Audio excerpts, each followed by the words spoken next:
hope you are all doing well. I am back. Je suis de retour avec un peu de lecture. Et ce qui m'a fait revenir, c'est ce livre, ce roman.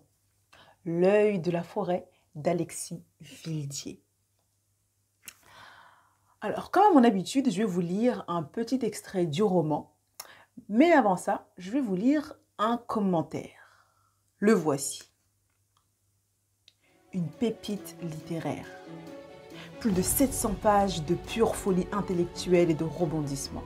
De l'amour à la haine, de la rage au pardon, de la provocation à la manipulation, de la beauté à la grossièreté, de l'humour à la nonchalance, de la poésie à la vulgarité, de l'intelligence à la bêtise, de l'absurdité aux convictions profondes, de l'ascenseur émotionnel au stoïcisme, de l'ombre à la lumière.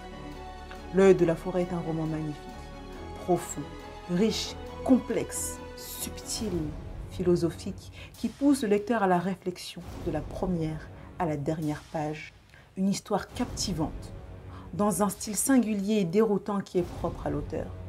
Récit dans lequel les paradoxes s'affrontent, des visions de voir le monde s'entrechoquent à travers des personnages auxquels on s'attache et qui ne cessent de nous surprendre. On se retrouve face à des questions existentielles, éthiques, des valeurs profondes, le tout versé dans une richesse lexicale impressionnante. Ce livre est une œuvre exceptionnelle que je recommande vivement. Merci Alexis pour cette magnifique expérience que tu nous fais vivre à travers ton roman. Alors voilà le commentaire que je me suis permise de laisser pour L'œil de la forêt. Alors voilà, moi c'est ce que j'ai ressenti, c'est ce que j'ai vu à travers la lecture de ce livre. Et je suis sûre que vous, en le lisant, vous vivrez certainement d'autres choses. Mais en tout cas, moi, ça a été vraiment explosif. Et il y a un passage qui m'a marqué. Et pourquoi? Parce qu'il m'a fait verser une larme. Et oui, on peut verser des larmes même en lisant un livre. Il n'y a pas que les films. Donc, je vais vous le lire. Pour ceux et celles qui le veulent, page 412-413.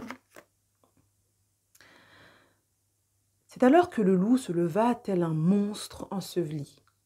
Le sable coulait sur lui, comme des souvenirs du passé qui ne parvenaient à l'accrocher.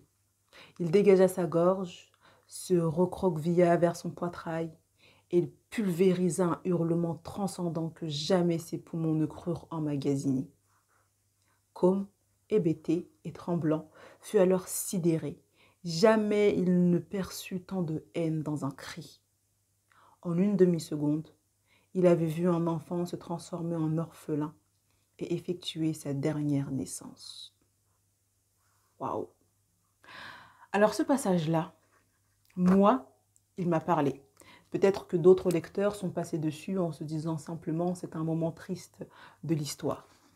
Mais moi, ça m'a rappelé un passage, un petit épisode de ma vie qui nous remonte à pas si longtemps que ça. Un moment, une période où j'avais beaucoup emmagasiné et il fallait que j'extériorise en fait tout ce qu'il y avait à l'intérieur.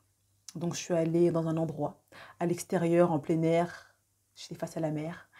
Et voilà, pour ceux et celles qui connaissent mon petit avion, le oh, et ben j'ai fait ça à l'extérieur et jamais je ne m'étais entendue pousser le cri aussi fort.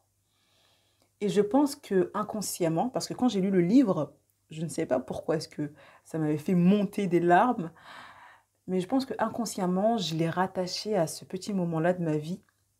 Et je me suis dit, ah ouais, là, dans les moments douloureux, où vraiment on a beaucoup emmagasiné, il ne faut surtout pas retenir ça à l'intérieur. Et j'avais l'impression de comprendre en fait le personnage. Et voilà, ça m'a touchée. Et voilà, j'ai versé ma petite larme, mais ça m'a fait du bien aussi. Et franchement, qu'un auteur puisse faire vivre ça à son lecteur, moi je dis bravo. J'ai pas beaucoup pleuré en lisant des livres. Ça a dû m'arriver 3 fois. Peut-être que la 3e fois, c'était justement ce passage-là. Mais réussir à arriver à un tel point, à un tel stade, moi je dis bravo. Surtout pour un premier roman. Et vraiment, peut-être que certains vont se dire: «Ah ouais, 700 pages, mais c'est 700 pages qui valent le coup». Plus de 700 pages qui valent le coup. Il est vraiment très profond ce livre et je pèse mes mots.